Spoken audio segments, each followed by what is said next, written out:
যারা নামাজ পড়ো না, মনে রেখিল মসজিদের সাথে তোমার সম্পর্ক তোমার হয় নাই, তুমি জান্নাতের দরজাও তুমি খুলতে পারবা না।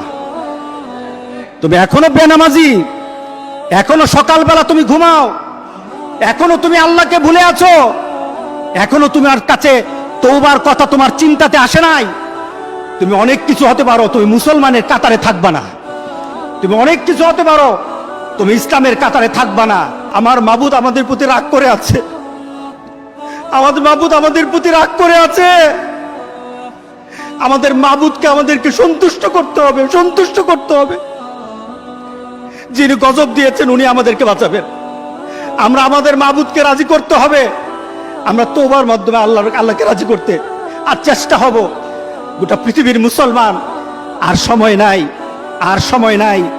আপনি এখন বাংলাদেশের রাস্তাঘাটে হাঁটেন, এমন পরিবেশ যেন আল্লাহ না করে, জোরে বলে আল্লাহুম্মা আমিন।